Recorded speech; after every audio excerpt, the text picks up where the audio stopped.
तो आज के टॉपिक को तो सबने देख लिया होगा। Good evening everyone, good evening guys.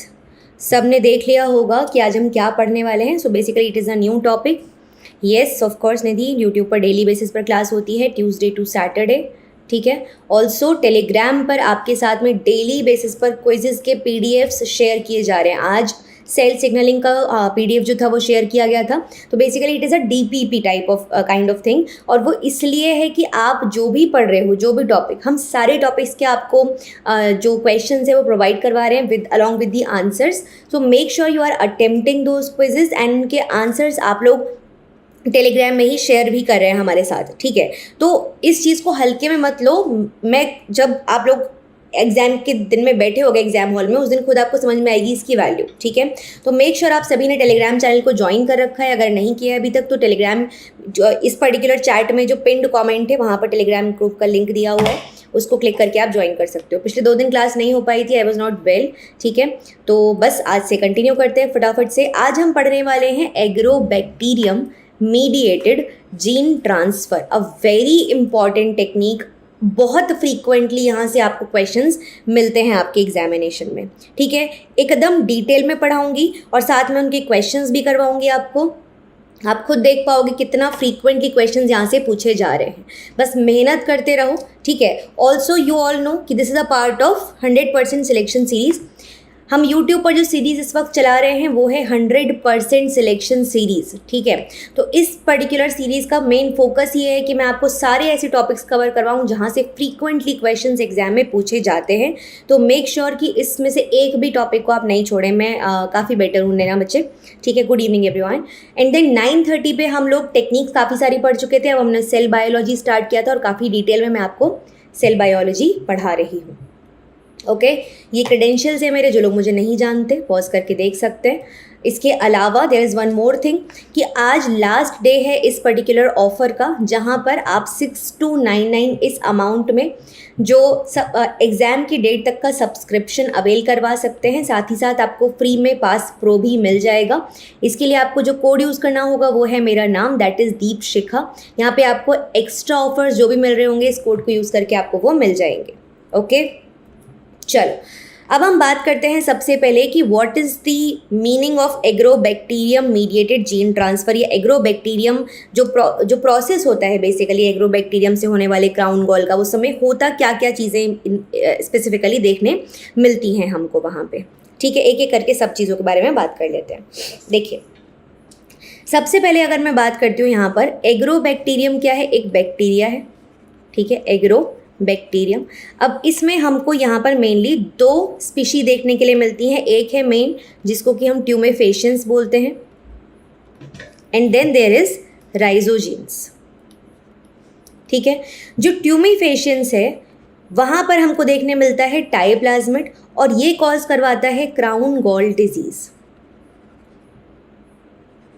और यहाँ पे हमको RI प्लाज्मिड देखने के लिए मिलता है और ये कॉज करवाता है हेयरी रूट डिजीज़। दोनों से ही आपके एग्जाम में क्वेश्चन पूछे गए, ठीक है। तो हमारा जो मेन फोकस रहता है वो एग्रोबैक्टीरियम ट्यूमेफेशियंस रहता है, बिकॉज यहीं से एकदम डेप्थ वाले क्वेश्चंस आपसे पूछे जाते हैं। ये एक ग्राम नेगेटिव बैक्टीरिया है।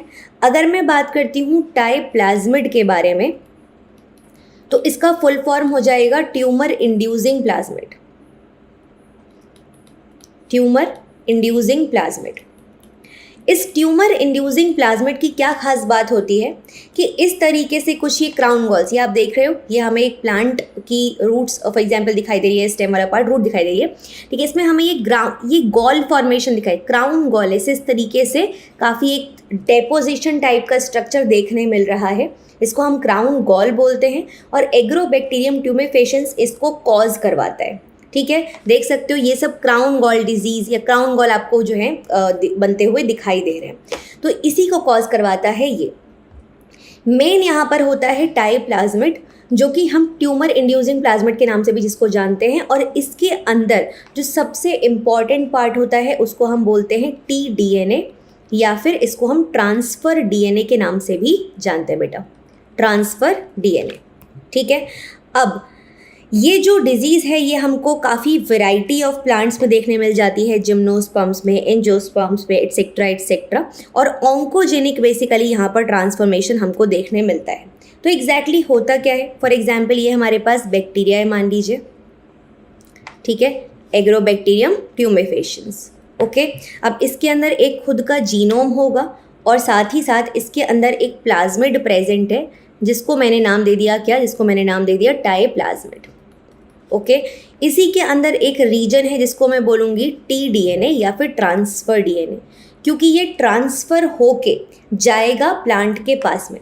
अब यहीं पे हमारे पास प्रेजेंट है एक प्लांट, ठीक है, ये प्लांट प्रेजेंट है, इसकी ये रूट स्ट्रक्चर हो गया है ना, सॉइल वगैरह, और यहाँ पे ये plant.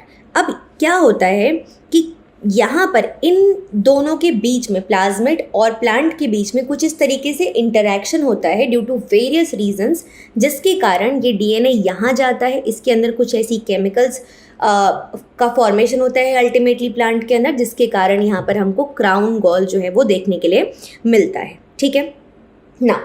Will talk about the टाइप्लाज्मिड कि जो टाइप्लाज्मिड है वो एग्जैक्टली कैसा दिखता है। तो ये पूरा प्रोसेस है जिसको मैं आगे आपको समझाऊंगी, बट अभी के लिए हम क्या समझेंगे? सबसे पहले टाइप्लाज्मिड के बारे में समझेंगे। देखिए, एक ये क्या दिख रहा है आपको? Wound infected with soil bacterium Agrobacterium tumefaciens, ठीक है। जो वुंड है मतलब प्लांट में कोई चोट लगी, किसी जगह पे वुंड हुआ और वहाँ पर इस पर्टिकुलर बैक्टीरिया ने आकर इन्फेक्ट कर लिया और अल्टीमेटली यहाँ पर क्राउन गॉल का फॉर्मेशन करवाएगा वो। Excise tissue from crown gall, crown gall से हमने इस टिश्यू को बाहर निकाला। कार्बेनिसिलिन इन मीडियम के कारण क्या होता है, वो एग्रोबैक्टीरियम जो है वो डाई कर जाता है। Tissue continues to grow as callus in culture in absence of added phytohormones. Callus की तरह ये जो टिश्यू है वो ग्रो करता रहेगा। क्यों ग्रो करता रहेगा?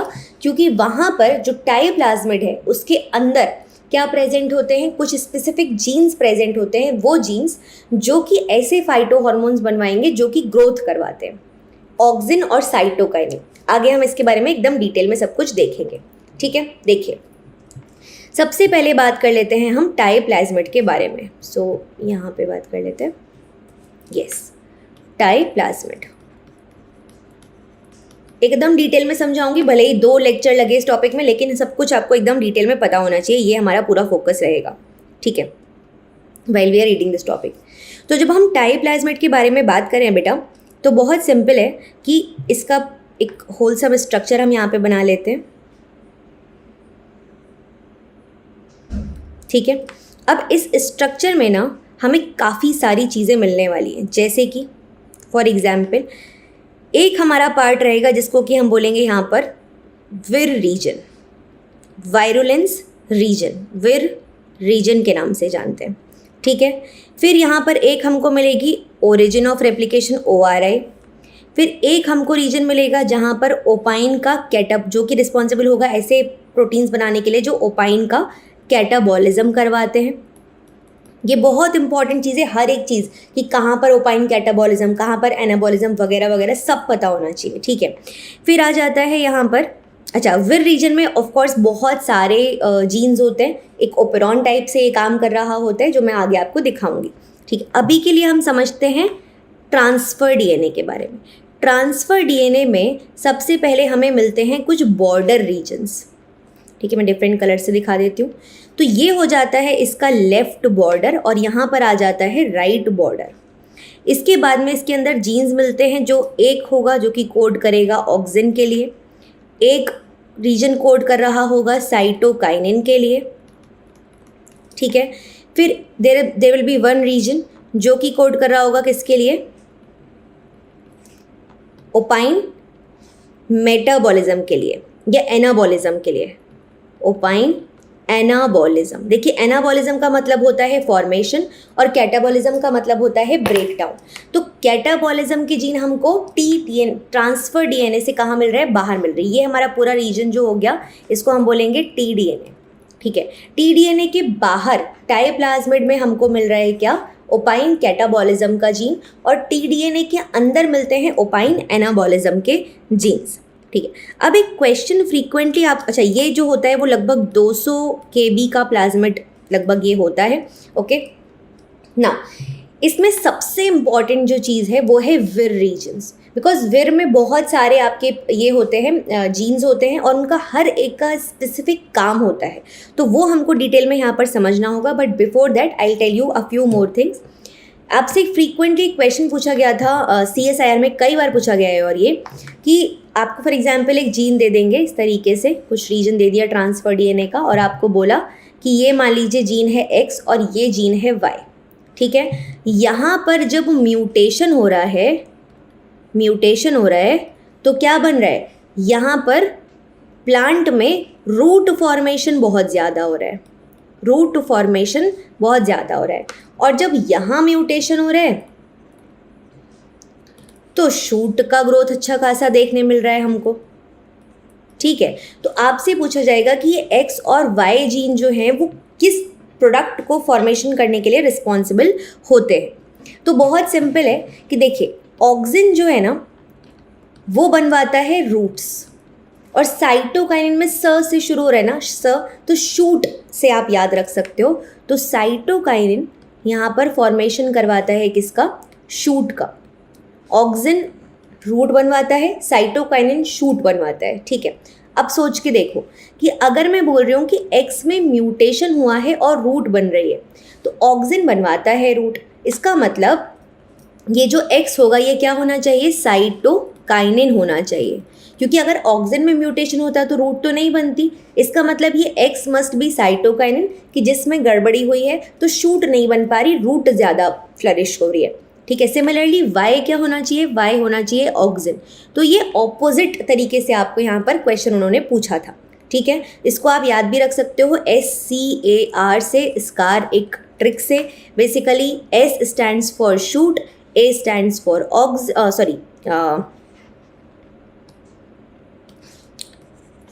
C स्टैंड्स फॉर साइटोकाइनिन, ठीक है, साइटोकाइनिन, देन ऑक्सिन, रूट। इस तरीके से आप इसे याद भी रख सकते हैं। अब देखिए, इसमें एक सिनेरियो होता है यहाँ पर जिसको समझना थोड़ा ज़रूरी है हमारे लिए। तो बेसिकली क्या होता है, मान लीजिए मैं इस तरीके से ग्राफिकल रिप्रेजेंटेशन आपको दे रही हूँ, ठीक है।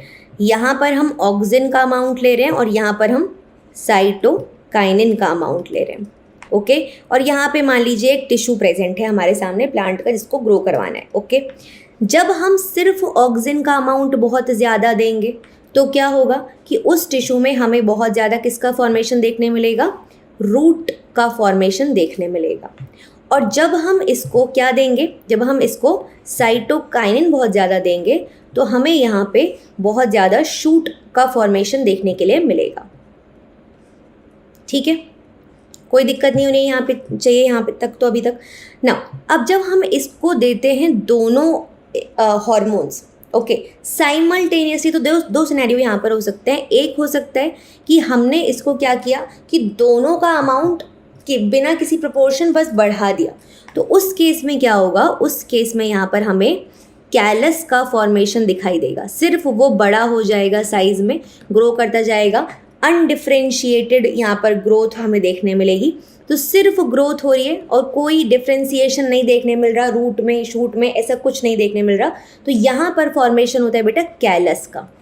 और अगर हम स्टेप बाय स्टेप मैनर में तरीके से जितना रेशियो है उसमें, उसको पहले हमने ऑक्सिन दिया, पहले हमने रूट फॉर्मेशन करवा लिया, फिर हमने साइटोकाइनिन दिया, तो जब स्टेप बाय स्टेप मैनर में यहाँ पर काम होता है तो यहाँ पर प्रॉपर हमको ग्रोथ देखने के लिए मिलती है, ठीक है। हमको शूट्स भी देखने के लिए मिलते हैं और हमको रूट भी देखने के लिए मिलती है। तो ये एक सिनेरियो है जो आपको क्लियरली पता होना चाहिए, बिकॉज इस कॉन्सेप्ट से क्वेश्चंस आपके C सेक्शन में पूछे जाते हैं, ओके। नाउ ये हमने यहाँ तक समझ लिया, अब आगे चलते हैं। अब देखिए, जैसा कि मैंने बताया आपको कि टाइप्लाज्मिड हमने बोला कि भाई लगभग 200 के आसपास मान लो आप किलोबेस का, ये हमको मिल जाता है ये, ठीक है ना। इसमें कुछ चीज़ें और हैं। जब मैंने आपको ओपाइन वगैरह के बारे में बताया तो यहाँ से रिलेटेड कुछ चीज़ें और समझ लेते हैं।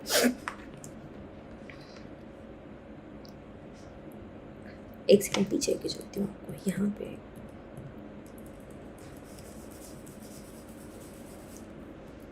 यस, यहाँ पे आपको दिख रही होंगी दो फैमिलीज, एक ऑक्टोपाइन फैमिली और एक नोपालीन फैमिली। तो बेसिकली ये कुछ नहीं है और ये सब आपके ओपाइंस ही हैं, ठीक है। हमें ये पता होना चाहिए what is the meaning of opine, okay. देखो अब बहुत सिंपल है, मैंने आपको दो चीज़ें बताई। एक मैंने आपको बताया कि ओपाइन का कैटाबॉलिज्म होता है और एक मैंने आपको बताया कि ओपाइन का होता है एनाबॉलिज्म। एनाबॉलिज्म वाला चीज़ हमको कहाँ मिल रही है? ये हमको मिल रही है ट्रांसफर डीएनए में, और कैटाबॉलिज्म वाला हमको ट्रांसफर डीएनए के बाहर मतलब टाई प्लाज्मिड के अंदर मिल रहा है। तो ये जो टाई प्लाज्मिड है इसके अंदर बेसिकली यूटिलाइजिंग स्ट्रेन्स होते हैं, ये उसको यूटिलाइज करते हैं, मतलब कि उसको तोड़ते हैं, उससे जो उनको एनर्जी लेनी है व्हाटसोएवर इज रिक्वायर्ड वो उसको यूटिलाइज करते हैं, उसको ब्रेक डाउन करके। ठीक है, ये चीज़ इसको यहाँ पर क्लियरली आप याद रखोगे। चलो अब हम चलते हैं आगे की तरफ कि हमें किस तरीके से लेके चलना है। देखिए मैंने आपको बताया ट्रांसफ़र डीएनए। ट्रांसफ़र डीएनए में हमने बहुत सारे रीजन्स देखे, है ना, कि भाई लेफ्ट बॉर्डर है, राइट बॉर्डर है, हर एक का अपना अपना काम भी है, अभी पूछा जाएगा आपसे। ठीक है, देखिए एक मान लीजिए यहाँ पर ये 5 प्राइम, ये 3 प्राइम, ये 5 prime because it is a part of DNA only, है ना, प्लाज्मिड है। ठीक है, 3 प्राइम। नाउ यहाँ पे सबसे एंड में जो इस तरफ प्रेजेंट है ये हो गया आपका ओवर ड्राइव सीक्वेंस, इसको हम बोलते हैं ओवर ड्राइव सीक्वेंस। और ये लगभग कितना बेस पेयर का मिलता है? ये लगभग हमको 24 to 25 बेस पेयर का देखने के लिए मिलता है, रिपीट्स होते हैं यहाँ पे। ठीक है, काफ़ी सारे अमाउंट में यहाँ पे ये प्रेजेंट होते हैं, इनका एक स्पेसिफिक काम होता है। इसके बाद में ओवर ड्राइव सीक्वेंस के बाद में यहाँ पर क्या प्रेजेंट है? इधर तरफ प्रेजेंट होगा लेफ्ट बॉर्डर और इधर तरफ हमको मिल जाएगा राइट बॉर्डर। ठीक है, ये हमको मिल गया। इसके बाद में और क्या होगा? इसके बाद तो आपको पता ही है, ऑक्सिन फॉर्मेशन के जीन्स होंगे, साइटोकाइनिन फॉर्मेशन के जीन्स हैं एंड ओपाइन फॉर्मेशन के जीन्स यहाँ पर प्रेजेंट है। ठीक है, ये इस तरीके से होता है। जो ट्रांसफ़र का काम इनिशिएट, मतलब जब हमने इसका क्या नाम दिया? ट्रांसफ़र डीएनए, हमें इसको ट्रांसफ़र करवाना है प्लांट के अंदर, तो कोई एक स्पेसिफिक जगह होगी जो कि इस प्रोसेस को इनिशिएट करती होगी, है ना, कोई लीडर होता है ना हर एक जगह पे कि भाई चलो मैं आगे चलूँगा तुम पीछे पीछे आओ। तो यहाँ पे वो लीडर कौन है? यहाँ पे right border acts as a leader और ये इनिशिएट करता है the process of ट्रांसफ़र के प्रोसेस को ये इनिशिएट करता है कौन? Right border. ठीक है, इतना मैं उम्मीद कर रही हूँ आप लोग समझ गए होंगे। अगर आपसे मान लीजिए क्वेश्चन पूछे CSIR में कि अगर कोई TI प्लाज्मिड है जिसमें जो राइट बॉर्डर वाला एरिया है उसका कुछ रीजन डिलीट कर दिया गया है, तो क्या ट्रांसफ़र हो पाएगा? आप बोलोगे नहीं, बिल्कुल नहीं हो पाएगा, because it is the one which is responsible for initiation of transfer. ठीक है, ये बिल्कुल नहीं हो पाएगा। चलिए जी, अच्छा इसके अलावा जो ओवर ड्राइव सीक्वेंस होता है also required for high efficiency transfer. ये जो ओवर ड्राइव सीक्वेंस है इसका भी काम यही है कि भाई ट्रांसफ़र के प्रोसेस को स्मूथ करवा देना। ठीक है, हाई एफिशिएंसी ट्रांसफ़र। ठीक, तो इतनी बातें मैं उम्मीद करी हूँ यहाँ तक किसी को कोई डाउट नहीं होना चाहिए किसी भी तरीके से कि हम लोगों ने क्या क्या चीज़ें देख ली। अभी तक हमने क्या क्या समझ लिया, एक बार फिर से रिकैप करते हैं फिर आगे चलेंगे। सबसे पहले मैंने आपको बताया कि भाई जो हमारा एग्रोबैक्टीरियम है उसमें दो स्पीशीज़ हमको मिल जाती हैं, टाई राई।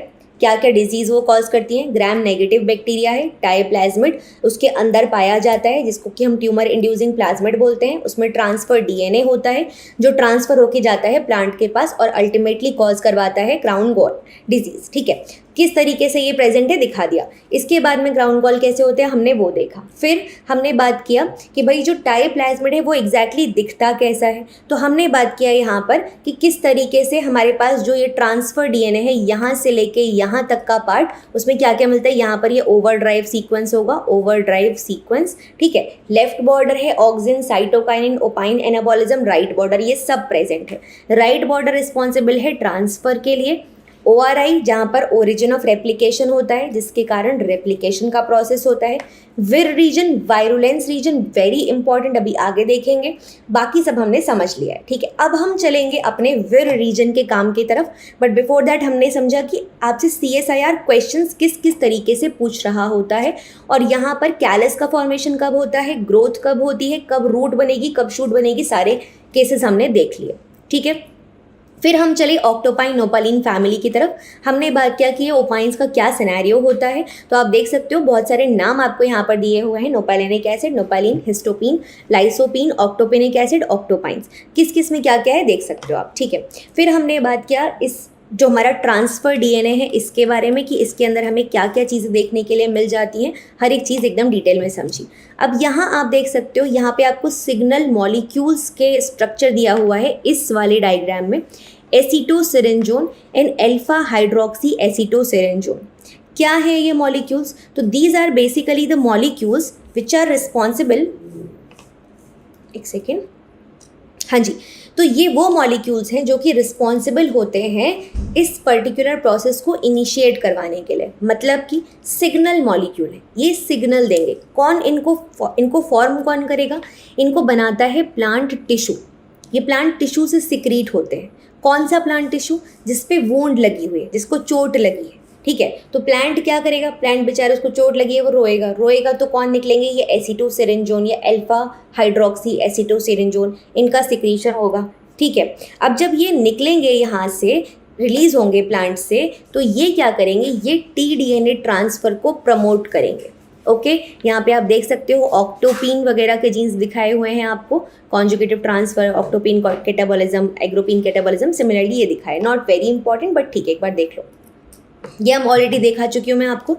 अब विर रीजन की तरफ चलते हैं कि ये जो वायरुलेंस रीजन है इसका एग्जैक्टली काम क्या होता है, किस तरीके से यहाँ पर चीज़ें होती हैं। अच्छा, ये और ना आपको जीन्स के बारे में मैंने बता दिया है कि भाई कौन कौन सी जीन्स हैं, ठीक, जैसे TMS1, TMS2 very important, TMR also very important. क्यों?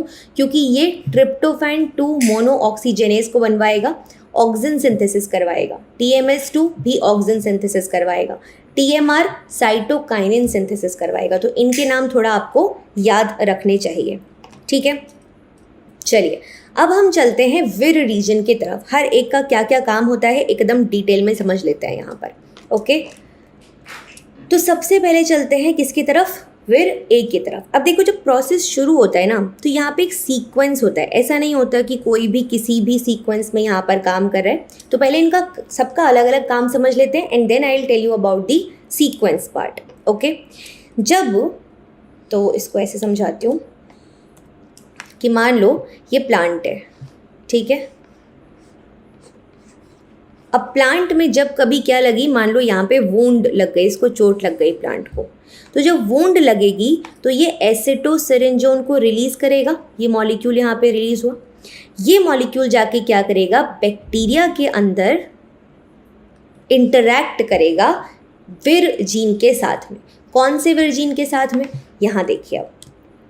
तो विर ए जो है सबसे पहले, इसका क्या काम है? इसका काम है बेसिकली, हाँ जी, इसका काम होता है a receptor activated by phenolic compounds. मतलब कि ये एक रिसेप्टर है जो कि बैक्टीरिया में आपको दिखाई देगा। फॉर एग्जांपल, मतलब आपको मेम्ब्रेन पे दिखाई देगा, है ना। और जब हमारे पास सेंसिंग कंपोनेंट्स आएंगे, कौन से कंपोनेंट्स? एसिटोसिरिंजोन, तो वो आके इसी पर्टिकुलर कंपोनेंट के साथ में या रिसेप्टर के साथ में बाइंड करेंगे, ठीक है। तो सबसे पहले ABCD में A सबसे पहले आता है, तो यहाँ पे भी A ही सबसे पहले आएगा। और A जाकर क्या होगा? A का होगा फॉस्फोराइल, मतलब इसका ऑटो फॉस्फोराइलेशन हो जाता है और फिर इसके साथ एसोसिएटेड होता है विर G और ये उसको भी फॉस्फोराइलेट करवा देता है। तो सबसे पहले दो स्टेप क्या हुए?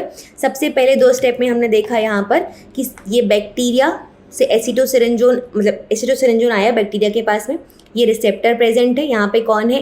विर A, इसके पास ये इंटरैक्ट किया। पहले तो ये खुद को फॉस्फोराइलेट करेगा और फिर इसके पास जुड़ा हुआ है विर G, ये इसको भी फॉस्फोराइलेट करवा देगा। समझ गए? ये दो स्टेप शुरू के होते हैं। फिर विर G का काम आता है। विर G एक ट्रांसक्रिप्शनल फैक्टर है necessary for expression of other virulence genes. अब देखो विर G क्या होता है, जैसे आपने नाइट्रोजन फिक्सेशन में पढ़ा होगा, है ना, जीन्स के बारे में कि भाई एक एक्टिवेट हुआ, जैसे डीएक्टिवेट हुआ नॉट D, तो वो बाकी सबको एक्टिवेट करवा देता है, बाकी सारे नॉट फैक्टर्स को। सिमिलरली यहाँ पे जब विर G एक्टिवेट होता है तो बाकी सारे विर या वायरुलेंस जीन्स को भी एक्टिवेट करवा देता है और उनका ट्रांसक्रिप्शन वहाँ पर स्टार्ट हो जाता है, ठीक है। फिर आता है विर D2। ओके। फिर D2 क्या है, ये एक एंडोन्यूक्लियस है। एंडोन्यूक्लियस मतलब जो न्यूक्लिक एसिड को बीच से कट करेगा, ठीक है, एक एंडोन्यूक्लियस है। ये क्या करता है, ये tDNA को कट करने का काम करता है। कहाँ पर, राइट बॉर्डर पर। अब भाई सिंपल बात है, हमें ट्रांसफर DNA को यहाँ से प्लांट में भेजना है, बैक्टीरिया से प्लांट के अंदर भेजना है, तो पहले tDNA वाले रीजन को काटना तो पड़ेगा, टाई प्लाज्मिड से अलग तो करना पड़ेगा। तो कौन करेगा वो काम, फिर D2 करेगा। फिर D2 टाई प्लाज्मिड में से tDNA को राइट बॉर्डर पे कट करता है, ठीक है, और टी स्ट्रैंड सिंथेसिस का ये फॉर्मेशन करवाता है। अभी बताऊंगी टी स्ट्रैंड क्या है। And also it has an important role in integration of tDNA into host chromosomal DNA।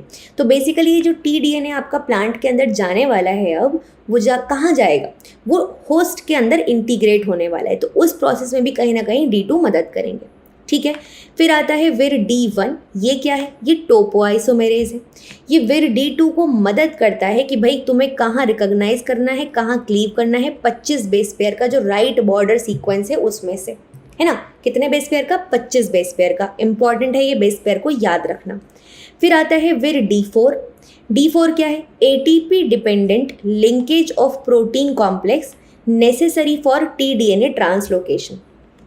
ऐसे समझो, मैं डायग्राम दिखाती हूँ तुमको एक, ये देखो यहाँ पे दिखाई दे रहा है, एक कुछ टनल जैसी फॉर्म हो रही है, हाइपोथेटिकली हम मान रहे हैं एक टनल टाइप की फॉर्म हो रही है, जिसकी मदद से ये जो ट्रांसफर DNA हमारा बना है, ये वाला दिख रहा है, लेफ्ट बॉर्डर है इसका, मैं थोड़ा जूम करके दिखाती हूँ। यहाँ देखो ये लेफ्ट बॉर्डर है, यहाँ पे ये विर D2 जुड़ा हुआ है इससे, यहाँ पे इसने राइट बॉर्डर पे कट किया था विर D2 ने, है ना। और ये इसके थ्रू ये इधर तरफ जाने वाला है, किधर, प्लांट के अंदर। ये बैक्टीरिया, ये प्लांट, तो बैक्टीरिया से प्लांट के अंदर ये जाने वाला है ना। तो कौन जाने वाला है, ट्रांसफर DNA। तो उस समय ये टनल टाइप की चीज़ जो है वो मदद कर रही है कहीं ना कहीं, ठीक है। एक और डायग्राम दिखाती हूँ, यहाँ देख सकते हो कि ये जो टनल टाइप फॉर्म हुआ है ना, ये एग्रोबैक्टीरियम में यहाँ से यहाँ मूव करने वाला ये वाला जो पार्ट दिख रहा है आपको, इसमें बहुत सारी चीज़ें प्रेजेंट है, देख रहे हो, विर B बहुत सारे हैं, विर D4 भी है, ऐसे बहुत सारी चीज़ें प्रेजेंट हैं। तो वही यहाँ पे लिखा हुआ है विर D4 के बारे में कि एक ATP dependent linkage of protein complex करवाता है, जो कि ज़रूरी है ट्रांसफर DNA के बैक्टीरिया से प्लांट में मूवमेंट के लिए, ठीक है। मैं उम्मीद करी हूँ यहाँ तक सबको सब कुछ समझ में आ गया होगा एकदम क्लियरली। ऑल्सो जितने भी लोग प्रेजेंट है वो सब के सब इस पर्टिकुलर वीडियो को इस वक्त लाइक कर दो, सो दैट हम लोग आगे बढ़ेंगे। Just a second.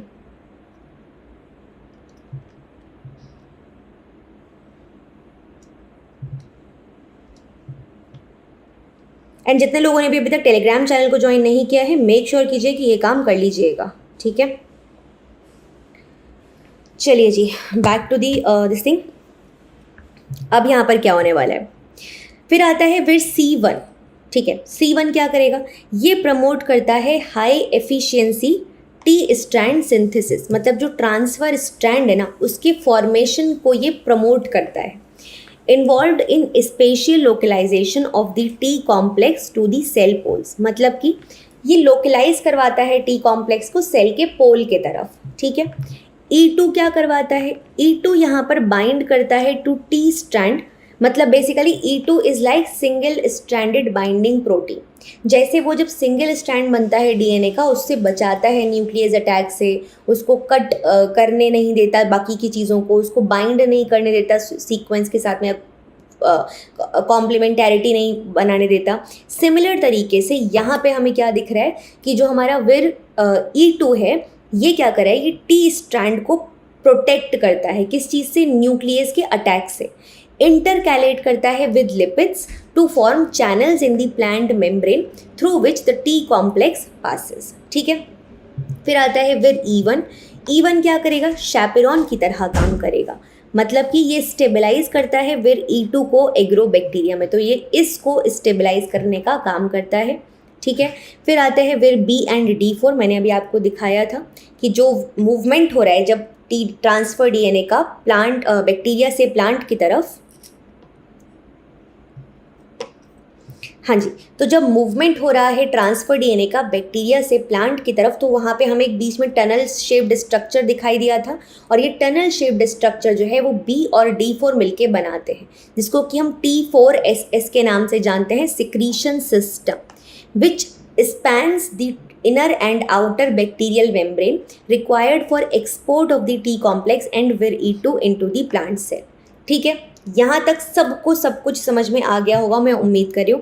एक बार फाइनली आपको जितने भी विर जीन्स हैं उनके फॉर्मेशन, यहाँ उनका जो फंक्शन है वो एक एक करके यहाँ पे दिखाते हैं। देखिए, समझने की थोड़ा सा कोशिश करेंगे, पूरा अपना फोकस यहाँ पे रखेंगे। सबसे पहले स्टेप पे क्या दिख रहा है आपको? This is Agrobacterium and this is plant cell, ये आस पास में प्रेजेंट है। ठीक है, अब प्लांट में यहाँ पे कहीं पे वूंड लगा, चोट लगी, प्लांट ने सिग्नल भेजा। कौन सा सिग्नल भेजा? डेफिनेटली फिनोलिक्स, एसिटोसिरिंजोन बोल लो, फिनोलिक्स बोल लो, जैसा चाहो बोल लो।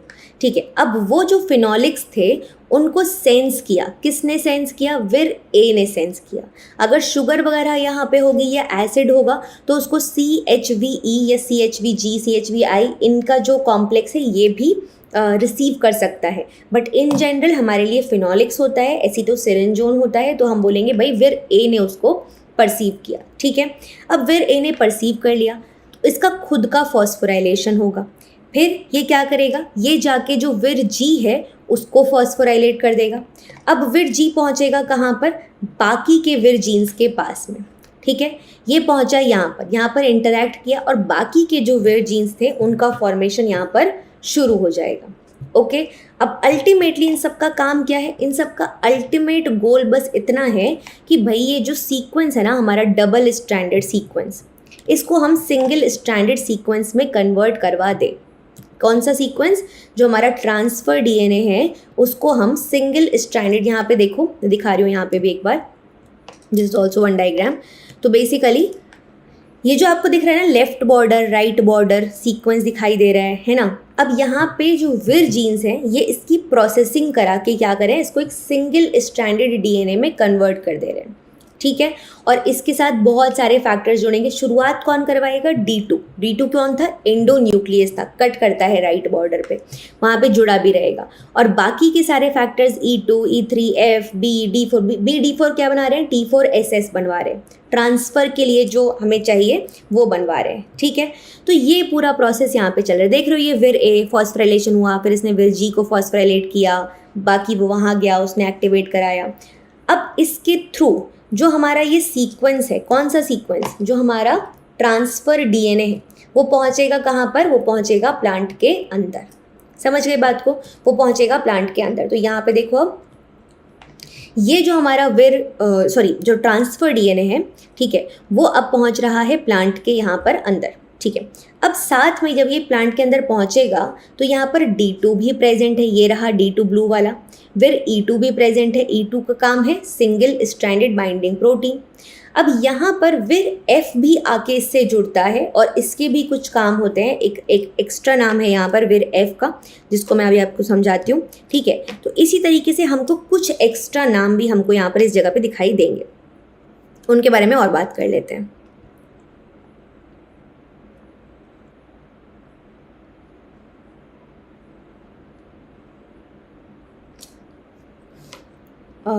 यस, जहाँ पे सारे रीजन्स के बारे में लिखा हुआ है, यहीं पे एक्स्ट्रा 2 नाम और लिख देती हूँ मैं।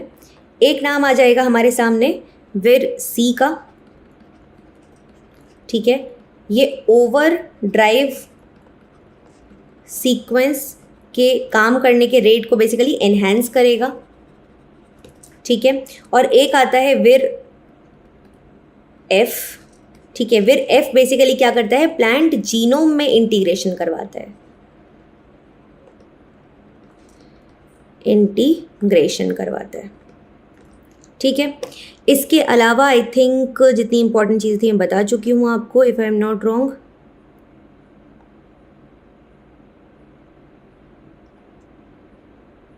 Just a second guys.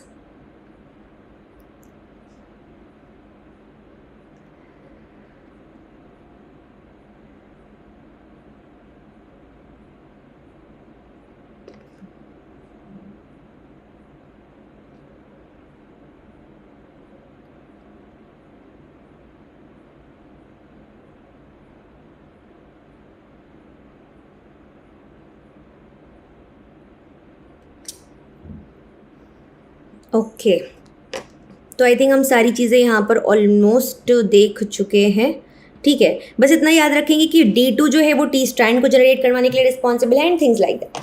तो ये हो गया हमारा जितनी इंपॉर्टेंट विर रीजन्स के बारे में बातें थी। कुछ और चीज़ें यहाँ पर रह जाती हैं जिसको कि अब मैं क्या करूँगी, आपको सीक्वेंस वाइज मैनर में पूरा प्रोसेस एक बार लिख कर बताऊँगी एंड उसके बाद में हम लोग इसके जो क्वेश्चंस बचे हुए हैं वो करेंगे। नेक्स्ट पार्ट अब चलते हैं एग्रोबैक्टीरियम जो हम टॉपिक पढ़ रहे थे। तो हमने, हाँ जी बिल्कुल कर लेंगे, बिल्कुल कर लेंगे। इकोलॉजी एंड एवरीथिंग जो आप बोल रहे हैं वो सब भी सब कर सकते हैं। ठीक है, अब देखो हम लोग कल क्या पढ़ रहे थे, फटाफट से उसको एक रीकैप करेंगे। तो हम लोगों ने कल यहाँ पर टॉपिक पढ़ना स्टार्ट किया था, that was just a second, yes, agrobacterium mediated जो आपका क्राउन गॉल डिजीज होती है उसके बारे में। ठीक है, अब मैंने हर एक प्रोटीन के बारे में, हर एक कंपोनेंट जो है उसका क्या काम होता है, वो क्या करता है, वो सब आपके साथ में डिस्कस किया था। अगर मैं यहाँ पर आपके साथ में बात करती हूँ तो हम लोगों ने सबसे इम्पॉर्टेंट जो चीज़ डिस्कस की थी दैट वाज विर प्रोटीन्स। इसके अलावा जो आपका टाई प्लाज्मिड होता है उसका क्या स्ट्रक्चर होता है। अब ये वाली जो स्लाइड है यहाँ पर एग्जैक्टली दिखाया जा रहा है कि किस तरीके से जो टाई प्लाज्मिड का जो TDNA वाला पार्ट है वो प्लांट के अंदर एंटर करता है। यहाँ पर चीज़ें होती है, एक बार फटाफट से इसको देख लेंगे। देखो आप देख सकते हो, सबसे पहले दिस इज दी, ओके, तो यहाँ पे आप देख सकते हो दीज आर एग्रोबैक्टीरिया। ठीक है, यहाँ पर टाई प्लाज्मिड प्रेजेंट है, इन्होंने इन्फेस्ट किया है सॉइल को बेसिकली। अब इसके बाद में एग्जैक्टली क्या होगा कि यहाँ पे yes you can see here कि ये जो प्लाज्मिड होते हैं, बैक्टीरियम जो है वो जाकर अटैच हो जाता है कहाँ पर, वुंडेड प्लांट की सेल के पास में। मतलब बेसिकली जो प्लांट सेल होती है, जो उसमें कोई वुंड होता है तो उस केस में वो एक पर्टिकुलर कंपोनेंट को सिक्रीट करता है, दैट इज फिनोलिक्स कंपोनेंट हो सकते हैं, कंपाउंड हो सकते हैं। उनमें से एक एग्जाम्पल होता है एसीटोसिरिंजोन। ये जब चीज़ें यहाँ पर सिक्रीट होती हैं तो बैक्टीरिया अटैच हो जाता है आकर प्लांट सेल से। ठीक है, उसके बाद में यहाँ पर क्या होता है कि बैक्टीरिया एंटर करता है स्टेम और root via wounded plant tissue. Bacteria multiply करता है, स्प्रेड करता है इंटरसेलुलरली, और TDNA जो है वो लीव करता है बैक्टीरिया को एंड एंटर करता है वुंड सेल में। तो बेसिकली दो सिनेरियो, दो तरीके से केसेस हो सकते हैं। फिर TDNA क्या करता है, होस्ट प्लांट का जो क्रोमोसोम है उसमें खुद को वो इंटीग्रेट करा लेता है। बेसिकली एक तरफ मान लो ये प्लांट सेल का क्रोमोसोम, ये छोटा सा TDNA, तो ये जाके इसमें इंटीग्रेट हो जाएगा, जिसके कारण हम बोल सकते हैं ट्रांसफॉर्मेशन का प्रोसेस हो गया है। और उसके बाद में फिर वो रैपिडली डिवाइड करना स्टार्ट करते हैं। अल्टीमेटली जो गॉल हम देखते हैं स्ट्रक्चर, उसका फॉर्मेशन यहाँ पर हो जाता है। ठीक है, मैंने कल आपको टाई प्लाज्मिड के बारे में बताया था। अपार्ट फ्रॉम दैट हमने बात किया कि भाई ऑक्सिन और साइटोकाइनिन जो होते हैं इनका एग्जैक्टली क्या रोल है। कल हम ये बात कर रहे थे कि यहाँ पर ना ओपाइन एनाबॉलिज्म के जीन्स हैं और यहाँ पर ओपाइन कैटाबॉलिज्म के जीन्स हैं। तो हमने ये देखा था कि किस तरीके से बेसिकली जो यहाँ पर ओपाइंस का फॉर्मेशन होगा वो किस तरीके से अल्टीमेटली मदद करता है, एक सेकेंड, यस, किस तरीके से मदद करता है। बेसिकली जब ये प्लांट में जाएगा तो यहाँ पर ये फॉर्मेशन करेगा कुछ चीज़ों की, ठीक है, ओपाइंस की, और उसको फिर प्लांट्स इस्तेमाल करते हैं, यूज़ कर पाते हैं। ठीक है, तो इस तरीके से यहाँ पर एक प्रोसेस चलता है। एक सेकेंड, हाँ जी। फिर इसके बाद में हमने बात किया जो TDNA हमारे पास है उसमें कौन कौन से जीन्स प्रेजेंट होते हैं। तो हमने एकदम डिटेल में देखा था कि left border, right border, auxin, cytokinin, opines, ये सारे जीन्स यहाँ पर प्रेजेंट है। एंड यहाँ पर प्रेजेंट होता है एक ओवरड्राइव सीक्वेंस। ओके, देन हमने विर जीन्स के जितने भी काम थे उनको एक एक करके स्टेप बाय स्टेप मैनर में समझा था। एक बार फटाफट से मैं उसका रिकैप दूंगी आपको एंड उससे एसोसिएटेड प्रोसेस पूरा देखेंगे एंड फाइनली फिर क्वेश्चंस करेंगे। तो ये टॉपिक आपका होलसम मैनर में यहाँ पर कंप्लीट हो जाएगा। ऑल्सो मेक श्योर कीजिए कि आप में से जितने लोगों ने अभी तक ये लाइक नहीं किया वीडियो को, अपना प्रेजेंस मार्क कर दो यहाँ पर वीडियो को लाइक करके। चलो अब देखो यहाँ पर क्या होता है, एक सेकेंड, हाँ जी। तो जो TDNA के पास में जीन्स है उनमें से हमने, मतलब जब टाई प्लाज्मिड के पास में हमने जीन्स देखे वहाँ पर हमने विर जीन्स के बारे में बात किया। विर जीन्स में हमने बहुत सारे नाम यहाँ पर डिटेल में समझे थे, जैसे कि हमने यहाँ पर देखा सबसे पहले विर ए क्या था। विर ए वो जीन था बेसिकली जिसका कंपोनेंट जाके एक रिसेप्टर की तरह काम करता है फॉर दी फिनोलिक कंपोनेंट्स या फिर एसिटोसिरिंजोन। ठीक है, उससे आके बाइंड करता है। देन हमने बात किया कि जो विर ए हमारा जीन था या उसका प्रोटीन था, उसका खुद का क्या होता है, सेल्फ फॉस्फोराइलेशन होता है, ऑटो फॉस्फोराइलेशन का प्रोसेस होता है। जब ऑटो फॉस्फोराइलेशन का प्रोसेस यहाँ पर हो जाता है, इसके बाद में ये क्या करता है, जाकर फिर जी जो प्रोटीन होगी उसको ये फॉस्फोराइलेट कर देता है और ये काम करता है एक ट्रांसक्रिप्शन फैक्टर की तरह और बहुत सारे बाकी के जो विर जीन्स हैं उनके ट्रांसक्रिप्शन को फिर ये प्रमोट करता है। तो बाकी के जो विर जीन्स होते हैं वो इसके ट्रांसक्रिप्शन प्रमोट करने के बाद उनका फॉर्मेशन वहाँ पर स्टार्ट होता है। ठीक है ना, हर एक का यहाँ पर अगेन लगभग आप बोलोगे लगभग 25 विर जीन्स हमको यहाँ पर मिल जाते हैं टाइप्लाज्मिड में और वो नेसेसरी होते हैं for this induction of tumour formation. ठीक है, इसके अलावा अब हर एक के बारे में थोड़ा और डिटेल में मैं आपको कुछ चीज़ें बताऊंगी, उनको एक बार देखते जाना बिकॉज विर रीजन में ना बहुत सारी चीज़ें। ठीक है, तो यहाँ से बहुत डिटेल में आपसे क्वेश्चंस भी पूछे जाते हैं एंड एट टाइम्स उतना डिटेल में हमारे पास इन्फॉर्मेशन होती नहीं है, तो I will try and tell you everything in a very detailed manner फटाफट से। तो सबसे पहले विर ए आ जाएगा। ठीक है, विर ए के पास हो जाएगी auto kinase property. Kinase property समझ गए, इसका मतलब यही है कि भाई ये खुद से ऑटो फॉस्फोराइलेशन कर सकता है और कहाँ पे करता है, हिस्टिडीन रेजिड्यू पे करता है। ओके, देन इसके बाद ये आपको पता है कि ये विर जी जो है प्रोटीन उसको भी फॉस्फोराइलेट कर देता है। ठीक, विर जी की अगर मैं बात करती हूँ तो ये एक साइटोप्लाज्मिक प्रोटीन होती है। ठीक है, और ये एक ट्रांसक्रिप्शन फैक्टर होता है। ट्रांसक्रिप्शन फैक्टर होता है। ठीक है, अब ये ट्रांसक्रिप्शन किसका करवाएगा, जो विर ओपेरॉन सिस्टम हमारे पास प्रेजेंट है उसका ये ट्रांसक्रिप्शन को ऑन करवा देगा। ओके, नाउ यहाँ पर कुछ और प्रोटीन्स का नाम मैंने कल आपको दिखाया भी था, उन्हीं में से कुछ नाम यहाँ पर है CHVE प्रोटीन्स। ये क्या करता है, ये एक दूसरा मैकेनिज्म जो है जो कि विर जीन्स को ही एक्टिवेट करने का है उसको रेगुलेट करता है, आप बोल सकते हो। तो क्या आप बोल सकते हैं कि this regulates the second mechanism of विर जीन्स एक्टिवेशन। बेसिकली ये क्या करता है, जो विर ए प्रोटीन है उसकी सेंसिटिविटी फॉर फिनोलिक्स उसको ये बढ़ा देता है। ठीक है, विर ए की जो सेंसिटिविटी है फॉर फिनोलिक कंपोनेंट्स उसको ये इंक्रीज कर देता है।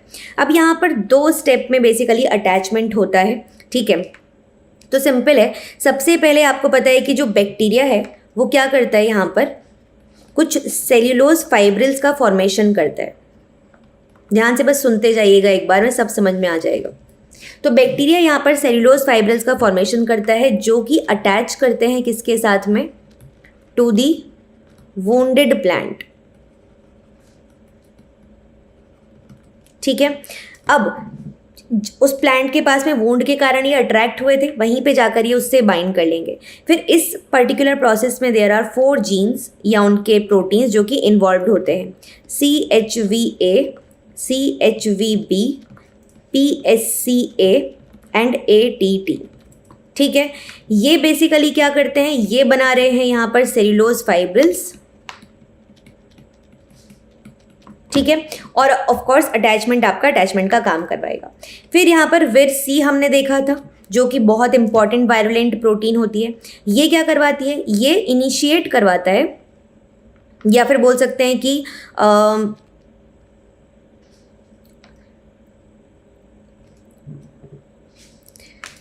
तो बेसिकली ऐसा कुछ समझ लो आप कि रिकॉम्बिनेशन के प्रोसेस में इसका बहुत इंपॉर्टेंट रोल है। बहुत डिटेल में जाके हम बस इतना समझ लेते हैं कि रिकॉम्बिनेशन का जो प्रोसेस है, मतलब कि जब हमारा जो TDNA है वो जाके प्लांट के क्रोमोसोम के साथ इंटरैक्ट करेगा तो ये उसमें हेल्प करेगा। ठीक है, बाकी आप यहाँ देख भी सकते हो, विर C1 बताया गया है कि promote high efficiency T strand synthesis involve in special localization of the T complex to the cell pores. Okay, जब हमारा इसका काम हो गया, इसके बाद में क्या होता है, जब सेल्यूलोज फाइब्रिल्स यहाँ पर फॉर्म होते हैं जो बैक्टीरिया ने अभी बनाए हैं। ठीक है, तो यहाँ पर एक प्रोटीन काम करती है जिसका नाम होता है रिक एडहेसिन, जो आप नाइट्रोजन फिक्सेशन में भी पढ़ते हो कहीं ना कहीं। तो यहाँ पर एक प्रोटीन आती है जिसका नाम है रिक एडहेसिन। ठीक है, जो कि बैक्टीरिया को सेल वॉल से अटैच करने में हेल्प करती है। इस अटैचमेंट में ये पर्टिकुलर प्रोटीन यहाँ पर हेल्प करते हुए दिखाई देती है। ओके ना, आगे चलते हैं। अब यहाँ पर हम देखो, जब हम कंपोनेंट्स की बात करते हैं, मैंने आपको बोला कि फिनोलिक कंपोनेंट्स है, ठीक है। तो बहुत सारे अलग अलग कंपोनेंट्स हो सकते हैं, बस आपको नाम बता दे रही हूँ, एक बार सुन लीजिए, ठीक है। कान में रह जाएगा तो शायद एग्जाम में आए तो हो जाएगा काम आपका। तो एसीटोसिरिंजोन हो गया, फिनोलिक कंपोनेंट्स आए तब भी हो गया, हाइड्रोक्सी एसीटोसिरिंजोन हो गया, कैटिकोल, फेरुलिक एसिड, गैलिक एसिड, ठीक है, रिसोरसाइलिक एसिड, वेनिलिन एटसेट्रा, ऐसे कुछ यहाँ पर नाम आ जाएंगे। अब इसके बाद हम देखते हैं यहाँ पर टी पाइलस का फॉर्मेशन होता है। तो इसके लिए बेसिकली क्या हो रहा है कि जब बैक्टीरियल जो हमारा टीडीएनए है, जब उसको हमको प्लांट में भेजना है तो इसके लिए हमको क्या चाहिए, टाइप 4 सिक्रीशन सिस्टम चाहिए, जिसकी मदद से ये टी पाइलस का फॉर्मेशन होता है, ठीक है। जब एसीटोसिरिंजोन या जो भी कंपोनेंट है उसको डिटेक्ट किया जाता है, उस केस में सिग्नल ट्रांसडक्शन प्रोसेस वहाँ पर शुरू हो जाता है और जितने भी हमारा ओपेरॉन सिस्टम है वो एक्टिवेट हो जाता है। यहाँ पर काफ़ी सारे जीन्स और साथ ही साथ विर बी जो है ओपेरॉन, जिसमें बहुत सारे जीन्स देखे थे हमने, बहुत सारे नाम देखे थे, वो मिल के ये टी पाइलस का फॉर्मेशन करता है, ठीक है जी। तो ये एक इम्पॉर्टेंट बात हो गई यहाँ पर कि विर बी जीन्स जो हैं और साथ ही कुछ 11 और जीन्स, ये सब मिलके आपका ये जो है प्रोडक्ट है टाइप 4 सिक्रीशन सिस्टम में बनवाने में हेल्प करते हैं, ठीक है। ये एक बोल सकते हो आप कि एक एटीपेज भी यहाँ पर ज़रूरत पड़ती है हमको मूवमेंट करवाने के लिए, required, ATPase is also required. तो अगर आप आगे का डायग्राम देखोगे ये वाला, if you guys remember this one, तो एटीपेज भी चाहिए, प्लस बी के देख सकते हो 11, B4, B6, B8, B9, B7, B2, B5 है ना, कितने सारे विर बी जीन्स के प्रोडक्ट और साथ में विर D4 भी यहाँ पर रिक्वायरमेंट उसकी होती है। तो विर बी जितना भी ओपेरॉन है एंड विर D4, इन दो चीज़ों की हमको ज़रूरत है क्या बनवाने के लिए, ये टाइप 4 सिक्रीशन सिस्टम बनवाने के लिए, ठीक है। तो क्या बोल सकते हैं, विर D4 एंड विर बी ओपेरॉन, इस टाइप 4 सिक्रीशन सिस्टम के लिए, जिसको T4SS भी हम बोलते हैं, इसके लिए इसकी ज़रूरत पड़ती है, ठीक है। अब कुछ और नाम हमारे सामने आते हैं, उनको भी समझ लेते हैं। तो बेसिकली जो विर D1 और D2 का कॉम्प्लेक्स होता है, ये क्या करता है, ये लेफ्ट बॉर्डर और राइट बॉर्डर पे कट करता है, कट्स दी डीएनए। तो हमने कल एंडोन्यूक्लियस समझा था कि D2 जो है वो एंडोन्यूक्लियस है, राइट बॉर्डर पे कट करेगा ट्रांसफर डीएनए को और आगे उसके ट्रांसफर में हेल्प करेगा। बट यहाँ पे हम देख रहे हैं जो D1 है वो भी लेफ्ट बॉर्डर को यहाँ पे कट करता हुआ दिखाई देता है, ठीक है। इसके अलावा जो D2 होता है, विर D2, ये कोवेलेंट मैनर में अटैच हो जाता है, covalently attached to border sequence, right border sequence, या फिर बोल सकते हो आप 5 प्राइम एंड की तरफ जो सीक्वेंस होता है, ठीक है। और कैसे हो रहा है ये, तो बेसिकली आप इसे एक और चीज़ समझ सकते हो, D2 के पास में क्या है, एक मोटिफ है, ठीक है, विच लीड्स, अब देखो जो हमारा ट्रांसफर डीएनए है that is a DNA, D2 क्या है, वे D2 क्या है, दैट इज अ प्रोटीन। तो डीएनए और प्रोटीन का कॉम्प्लेक्स बन गया, मतलब हम बोल सकते हैं न्यूक्लियो प्रोटीन कॉम्प्लेक्स। तो इसके पास में एक मोटिव प्रेजेंट है, जिसके कारण which leads the nucleo protein complex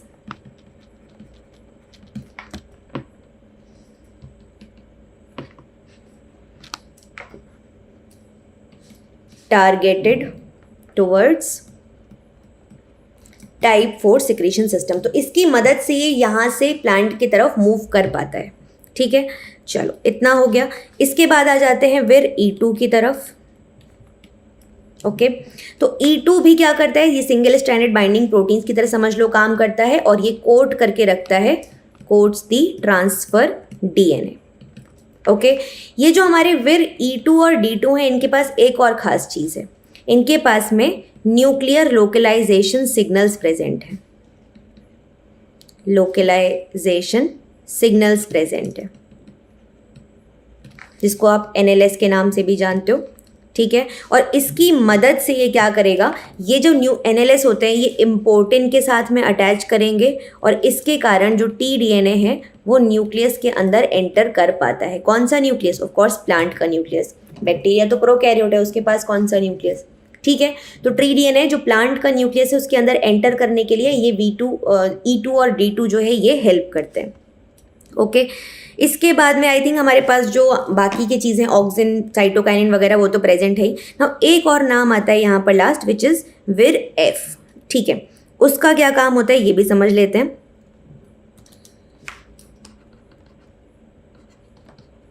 तो VIR-F आप ऐसे समझ सकते हो, इट इज़ लाइक बेसिकली एक F बॉक्स प्रोटीन समझ लो।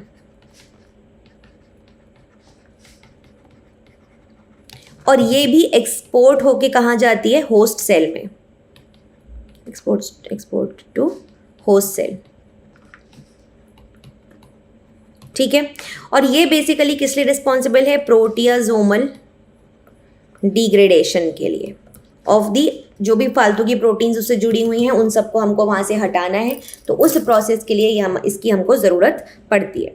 ठीक, तो जितने भी आई थिंक इंपॉर्टेंट विर जीन्स हैं उन सबको मैं आपको बता चुकी हूँ। आई डोंट थिंक कुछ और यहाँ पर बचता है बताने के लिए, है ना। आई थिंक सारी चीज़ें हम यहाँ पर देख चुके हैं।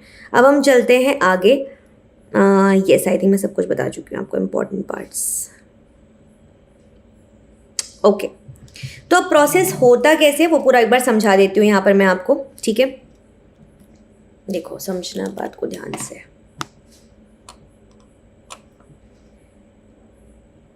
यहाँ पर देख लेते हैं।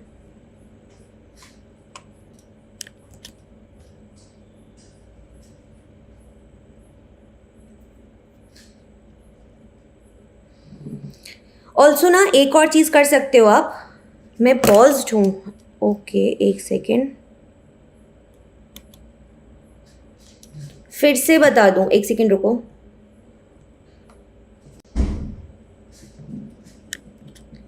अभी दिख रहा है सबको सही से?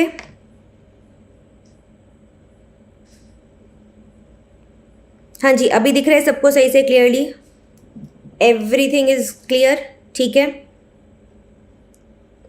हाँ, तो अभी एक काम करो, जिसको भी वीडियो क्लियर नहीं दिख रहा हो वो सिंपल वीडियो की क्वालिटी को एनहांस करो, because quality wise it is perfect, कोई इशू नहीं होना चाहिए इसमें। ठीक है, तो मैं आपको जितने भी विर जीन्स हैं उनके फंक्शन मैंने आपको बताया। अब मैं पूरा प्रोसेस आपके सामने आपको समझाने वाली हूँ कि एग्जैक्टली ये काम करेगा कैसे, ये होता क्या है प्रोसेस में। ध्यान से सुनेंगे एक एक पॉइंट को। ठीक है, देखो सबसे पहले फॉर एग्जाम्पल हमारे पास में क्या चीज़ प्रेजेंट है, ऐसे समझ सकते हो। मान लो ये प्लांट सेल है, ठीक है, इसने यहाँ पर प्रेजेंट था एसिटोसिरिंजोन, इसको बाहर के तरफ क्या किया, रिलीज़ किया। ठीक है, इसको रिलीज़ किया। जब यहाँ से ये विर जो बाकी जो एसिटोसिरिंजोन है, या फिनोलिक कंपोनेंट में लिख देती हूँ एसिटोसिरिंजोन या फिनोलिक कंपोनेंट्स, ये यहाँ से प्लांट से रिलीज़ हुए। ठीक है, इसके कारण जो हमारी बैक्टीरियल सेल है वो इसके पास अट्रैक्ट होके आ जाएगी। तो बैक्टीरियल सेल मान लो यहाँ पर आ गई। अब यहाँ पर हम बोल रहे हैं कि भाई एक तो रिक एडहेसिन प्रोटीन है और साथ में सेल्यूलोज फाइब्रिल्स हैं। ये दो चीज़ मदद कर रहे हैं हमारी किस चीज़ में, बैक्टीरिया और इस सेल के अटैचमेंट में। ये यहाँ पर एक कोवेलेंट बॉन्ड की मदद से अटैच हो जाते हैं। नॉट कोवेलेंट बॉन्ड, जो बैक्टीरियल सेल है और जो सेल मेम्ब्रेन है हमारी, सेल वॉल है सॉरी, वो दोनों आपस में इंटरैक्ट कर लेते हैं। ठीक है, अटैच हो गया। अब हमें क्या करना है, अब हमें यहाँ पर जो विर जीन्स वगैरह हैं उनको इंटरैक्ट करवाना है। तो बेसिकली ये काम हुआ कैसे, हमने क्या बोला आपसे, मैंने इसको शॉर्ट फॉर्म में ना बता के इसको पूरा डिटेल में आपको प्रोसेस समझाया कि जब हमारे जो एसिटोसिरिंजोन है जब ये रिलीज़ हुआ तो ये जाके सबसे पहले इंटरैक्ट किया विर ए के साथ, जो कि एक रिसेप्टर की तरह काम करता है। तो ये यहाँ पर एसिटोसिरिंजोन इंटरैक्ट कर चुका, इसके कारण विर ए ने खुद को फॉस्फोराइलेट कर लिया इसके पास, क्योंकि ऑटोकाइनेज एक्टिविटी थी। फिर इसने क्या किया, फिर इसने इससे एसोसिएटेड जो विर जी प्रोटीन है उसको फॉस्फोराइलेट कर दिया। ठीक है, जब ये फॉस्फोराइलेट हो जाएगा तो ये जाकर डीएनए पे बाइंड करेगा और डीएनए में ये बेसिकली एक्ट करता है किसकी तरह, एक ट्रांसक्रिप्शन फैक्टर की तरह काम करता है। ठीक है, ये जाके बाकी के जो विर जीन्स हैं, बाकी का जो विर ओपेरॉन है उसके एमआरएनए का फॉर्मेशन होगा एंड वहाँ पे फिर प्रोटीन्स बनेंगी। तो बाकी के जितने भी विर प्रोटीन्स हैं उनका यहाँ पर फॉर्मेशन हो जाएगा। ओके, नाउ जब बाकी के जो हमारे जो ये विर जीन्स हैं उनसे एसोसिएटेड प्रोटीन्स का फॉर्मेशन होगा। इसके बाद अब यहाँ पर आगे का काम होगा, जैसे कि कौन कौन सा काम होता है, तो सबके अपने अपने फंक्शन है डेफिनेटली। ठीक है, अब यहाँ समझो हमारे पास ये क्या है, हमारे पास ये ट्रांसफर डीएनए है। अब ट्रांसफर डीएनए तो सिंपल बात है, टाई प्लाज्मिड का पार्ट है, दिस इज टाई प्लाज्मिड, है ना, और इसी का पार्ट है क्या, ट्रांसफर डीएनए। ये डबल स्ट्रैंडेड डीएनए है। हम क्या करते हैं, यहाँ पर मान लो प्रेजेंट है क्या, लेफ्ट बॉर्डर, और यहाँ पर प्रेजेंट है right border, right border towards 5 prime. यहाँ पे देखोगे आप इस तरीके से ये प्रेजेंट है। ठीक है, एक्चुअली इसका नीचे वाला स्ट्रैंड 3 5 3। ठीक है, अब यहाँ पर क्या होता है, यहाँ पर विर D1 और D2 ये दो प्रोटीन्स आके काम करते हैं, दोनों यहाँ पर कट इंट्रोड्यूस करवाते हैं। ठीक है, यहाँ पर क्या होगा, बेसिकली कट इंट्रोड्यूस होगा। इसके बाद में क्या होता है, यहाँ पर सिंगल स्ट्रैंडेड बाइंडिंग प्रोटीन आ जाती है, दैट इज E2। तो बेसिकली यहाँ पर एक स्ट्रैंड में कट इंट्रोड्यूस होता है और वो इस तरफ से यहाँ से निकल जाता है, और जब यहाँ से ये निकलेगा मतलब एक स्ट्रैंड अलग हो गया, कट इंट्रोड्यूस करवाया हमने सिंगल स्ट्रैंड में, वो बाहर निकला, अलग हो गया, इससे एसोसिएट हो जाएगी यहाँ पर आकर E2 protein which is a single stranded binding protein, जो कि इस स्ट्रैंड को बचाएगी from any sort of degradation या न्यूक्लियस के अटैक से। ठीक है, तो D1 D2 A G E2 इन 5 का काम सॉर्ट हो गया। ठीक, अब चलते हैं आगे। जब यहाँ पे हमारे पास स्ट्रैंड, अब ये हमारे पास बन चुका है क्या,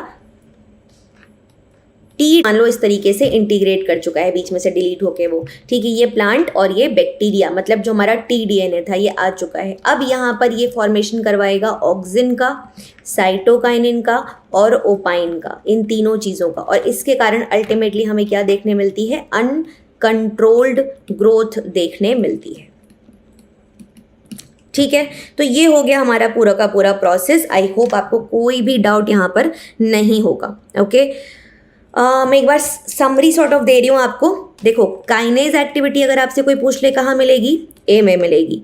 न्यूक्लियर लोकलाइजेशन सिग्नल कहाँ मिलेगा, D2 और E2 में मिलेगा। एंडो न्यूक्लियस एक्टिविटी कहाँ मिलेगी, D1 और D2 में मिलेगी। ठीक है, फिर कॉन्जुगल ट्यूब जो होता है जिसके थ्रू जाएगा ये कॉन्जुगल ट्यूब, मतलब कि टाइप 4 सिक्रीशन सिस्टम कौन बनवाता है, विर ओपेरॉन या विर बी, और D4 बनवाता है।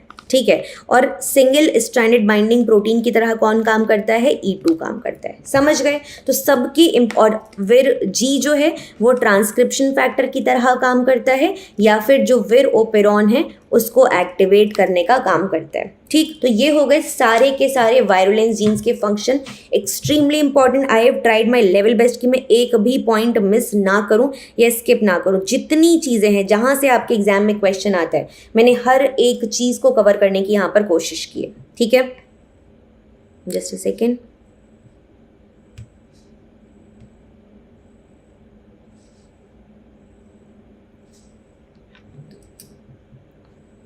हाँ जी, चलिए अब हम चलते हैं आगे। अभी भी इशू हो रहा है क्या,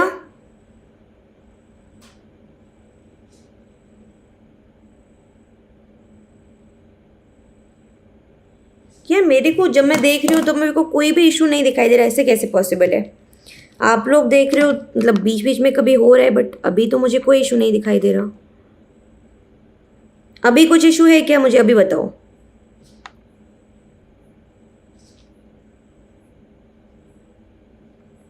है ना, सब ठीक है ना, सॉर्टेड है ना, फिर तुम लोग काहे इतना परेशान हो रहे हो और मेरे को भी कर रहे हो। चलो एनीवेज, चलो ठीक है, ओके। अब यहाँ देख सकते हो आप, ठीक है, अभी आपकी बार होगा तो बताना मुझे, है ना। यहाँ देख सकते हो ये वायरस, सॉरी बैक्टीरिया, ये हमारा प्लांट, इस तरीके से ट्यूब बनी और हमारा T4 यहाँ चला गया, यहाँ जाकर इंटीग्रेट कर जाएगा। ठीक है, ओके ओके ओके ओके, ठीक है। चलो अब यहाँ भी देख सकते हो वही सब दिखाया गया, कैसे एसिडोसिरिंजोन जा रहा है, विर ए विर जी को एक्टिवेट करवा रहे हैं, वगैरह वगैरह सारी चीज़ें। ठीक है,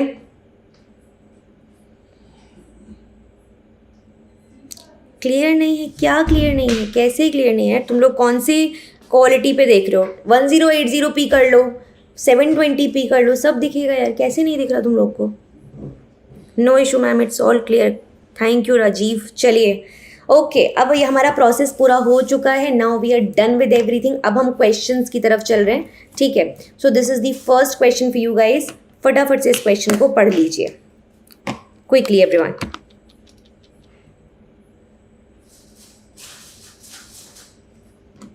दिस इज यूनिट नंबर आप बोल सकते हो 12. यूनिट नंबर आप बोल सकते हो 6.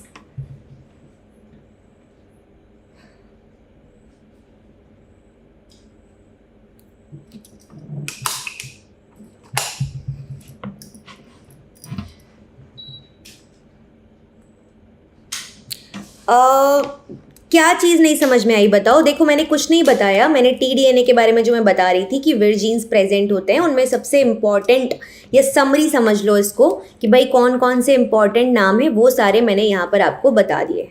ठीक है. तो इससे आप लोग देख सकते हो. चलो. नहीं वीडियो तो पॉज नहीं है, बिल्कुल भी नहीं है यार. आई थिंक आप लोगों का सिग्नल प्रॉब्लम है क्योंकि अब मैं देख रही हूँ पूरा time. I don't see any issue. हाँ जी पढ़िए फटाफट से इस क्वेश्चन को. Okay I have got some answers. Naina, Shubha. Okay what about others.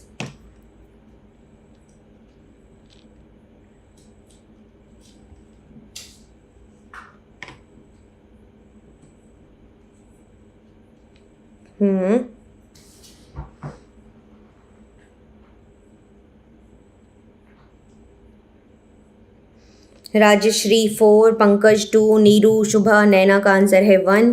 बाकी लोग फटाफट आंसर दो एवरीवन क्विकली.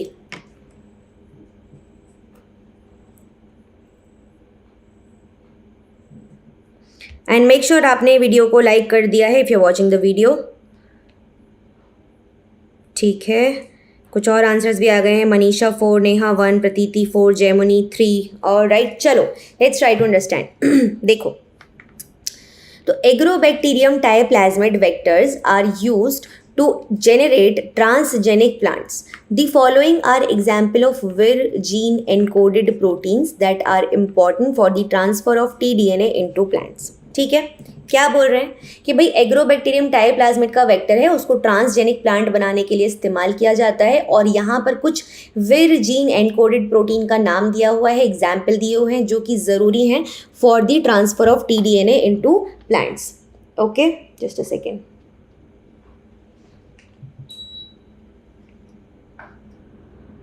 हाँ जी. अब क्या बोल रहे हैं कि वेर ई सबके फंक्शन दे दिए. नाउ सबसे इंपॉर्टेंट था ये लास्ट वाला स्टेटमेंट. अगर ये आपने नहीं पढ़ा है दैट मीन्स कि पक्का क्वेश्चन गलत होगा. क्वेश्चन बोल रहा है कि which one of the following combination of proteins function inside the plant cell.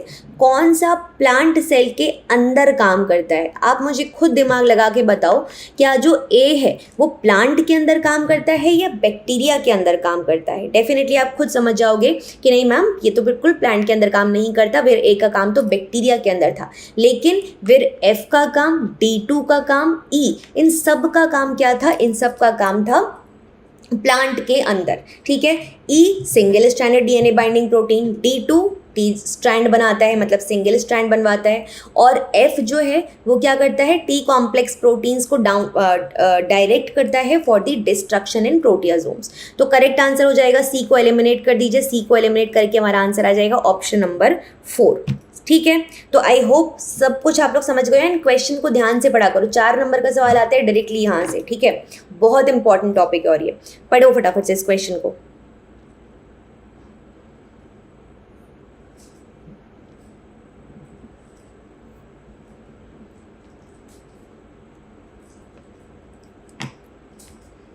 And जिन लोगों ने फर्स्ट पार्ट को नहीं पढ़ा है मेक श्योर वो फर्स्ट पार्ट को भी डिटेल में देख लें, पढ़ लें, है ना. क्योंकि अगर चीज़ों को उसमें नहीं पढ़ोगे, कंटिन्यूटी में नहीं पढ़ोगे तो डेफिनेटली प्रॉब्लम होगा. फटाफट आंसर देना स्टार्ट करो. ओके. नैना 2, नीरू 2. ऑलराइट.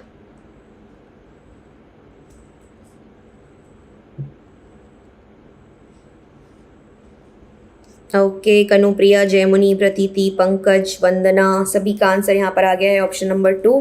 ठीक है. चलो देख लेते हैं फटाफट से क्या बोल रहा है क्वेश्चन. तो बहुत सिंपल है. बोल रहे हैं कि भाई मैच द फॉलोइंग करना है विर प्रोटीन को उनके फंक्शंस के हिसाब से।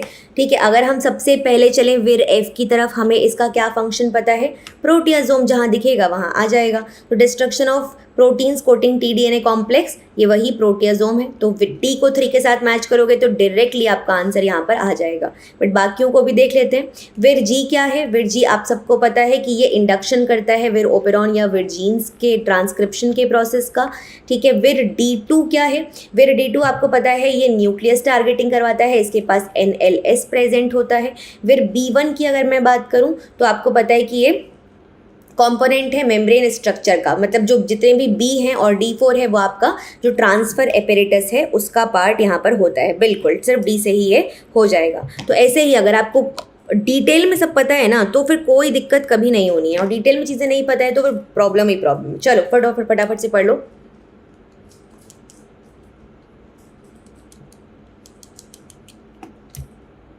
जिन्होंने भी ऑप्शन 2 आंसर दिया है वेरी गुड बच्चों।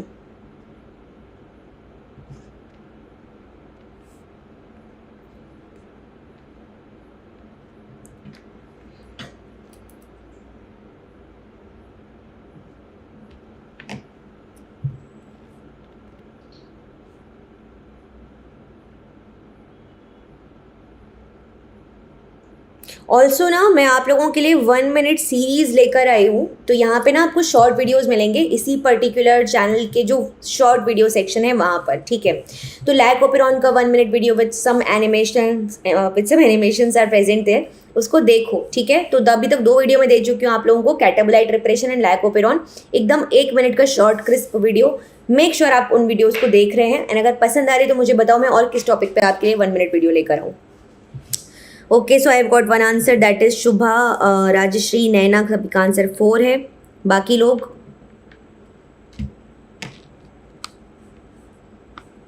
हाँ जी, what about others? Okay, Naina, Jaymuni 3, Nidhi 4, Pratiti 4, Kanupriya 1। चलो पढ़ लेते हैं एक बार। तो वाइल डिजाइनिंग एन एक्सपेरिमेंट हमसे क्या बोल रहे हैं, एक सेकेंड। हाँ जी, वाइल डिजाइनिंग एंड, हाँ मैंने लैकोपेरॉन का दिया था, बिल्कुल ठीक है। तो बोल रहे हैं कि जब वो एक डिज़ाइन करें experiment for agrobacterium mediated plant transformation, एक स्टूडेंट ने नोट किया कुछ फॉलोइंग पॉइंट्स, इनमें से कौन से स्टेटमेंट यहाँ पर करेक्ट है हमसे ये पूछ रहे हैं। पहला स्टेटमेंट बोल रहे हैं Ti and Ri plasmid induce crown gall and hairy root disease respectively. कल की क्लास में मैं आपको बता चुकी हूँ, बिल्कुल सही बात है। ए सही है, मतलब इसको एलिमिनेट कर देंगे।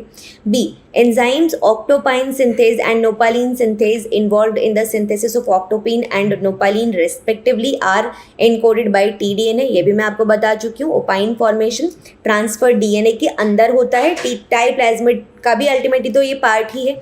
ठीक है, तो बी भी बिल्कुल सही है, बी बिल्कुल सही हो गया, तो थर्ड एलिमिनेट हो गया। Third, all these 6 weird genes A, B, C, D, E, G are absolutely required for virulence। अब आप खुद सोच के देखो, मैं आपको हमेशा ये चीज़ बता चुकी हूँ। पहला एक होता है आपका KEC टेक्निक, दूसरा कॉमन सेंस टेक्निक, ये सब चीज़ों के थ्रू मैं आपको बता चुकी हूँ हाउ एग्जैक्टली आप इन चीज़ों को फॉलो कर सकते हो। ठीक है, तो बहुत सिंपल है कि ऑल एंड एब्सोल्युटली, है ना। अब आप सबको पता है कि देयर माइट बी, मतलब हमने विर जी के बारे में ऐसा कुछ पढ़ा है क्या, हमने बाकियों को पढ़ा है, but absolutely required for virulence, ये तो मतलब ऐसा होगा ना कि शायद कुछ ना भी हो, थोड़ा बहुत तो हो सकता है काम हो जाए, समझ रहे हो। तो दैट वेज हम बोल सकते हैं कि नहीं, this is a wrong statement, 100% wrong statement. और जैसे ही आप सी को एलिमिनेट करोगे आपको आपका आंसर मिल जाएगा। Almost perfect 25 base pair direct repeat sequences flanking all Ti and Ri plasmid in the T DNA region is essentially, मैं आपको बता चुकी हूँ 25 बेस पेयर का रिपीट होता है हमारे पास जो बॉर्डर सीक्वेंसेस प्रेजेंट है, लेफ्ट बॉर्डर, राइट बॉर्डर, और उनकी ज़रूरत हमको पड़ती है, राइट बॉर्डर की ज़रूरत हमको पड़ती है when we want to move या ट्रांसफ़र हमको जब करवाना है। ठीक है, तो करेक्ट आंसर हो जाएगा यहाँ पर, करेक्ट आंसर यहाँ पर हो जाएगा option number 4, that is A, B and D। Okay, चलिए 1 मोर क्वेश्चन फटाफट पढ़ लीजिए।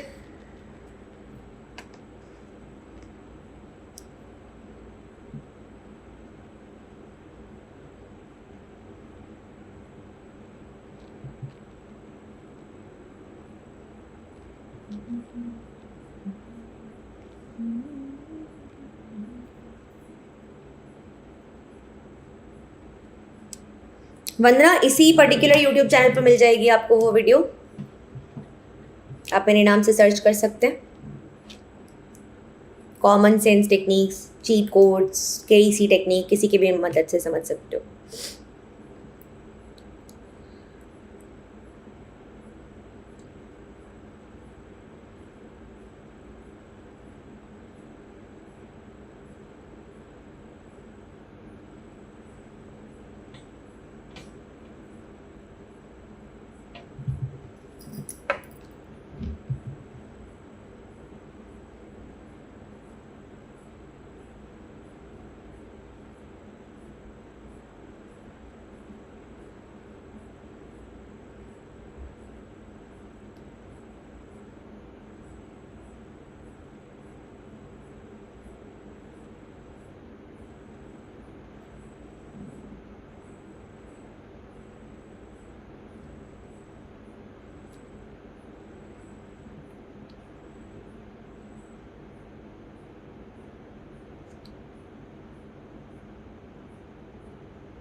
ओके, तो आंसर्स क्या आ रहे हैं आप लोगों के?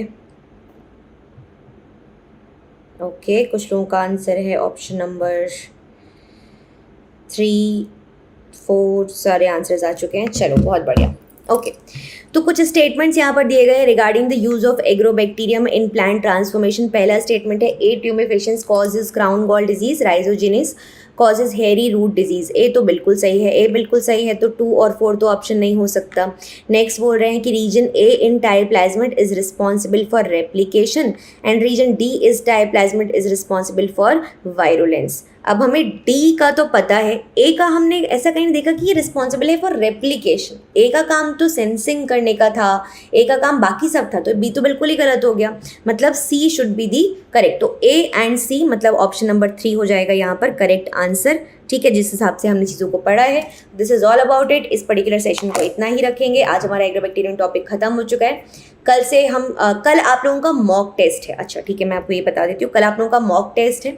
किस टॉपिक का है इसके बारे में इन्फॉर्मेशन आपको कहाँ मिलेगी, इसके बारे में इन्फॉर्मेशन आपको टेलीग्राम ग्रुप पर मिलेगी कि कल किस टॉपिक का आपका मॉक टेस्ट है। तो मेक श्योर करेंगे कि you are present in that mock test. ठीक है, आप प्रेजेंट हो वहाँ पर। एंड जितने भी क्वेश्चंस होंगे आई एम श्योर कि फास्ट ट्रैक मैनर में हम क्वेश्चंस को लेके चलेंगे और आप लोगों को मज़ा आएगा। ठीक है, एवरी सैटरडे अब हम मॉक टेस्ट एक रखा करेंगे। एंड अगर आपको पार्टी का वो चाहिए, मतलब क्लासेस चाहिए, तो आई ट्राई कि मैं कुछ एक वीक तक पार्टी की क्लासेस भी यहाँ पर स्टार्ट कर दूँ। ठीक है, चलो अपना अपना ख्याल रखो। Take care everyone. 9:30 पे बाकी क्लास है आपकी सेल बायोलॉजी की, वहाँ पर आप लोगों से मिलते हैं। बाकी जो लोग भी हमारे साथ जुड़ना चाहते हैं on textbook platform for complete preparation, make sure using the code Deepshika for discount. Okay, चलो take care, bye everyone, good night, have a good time.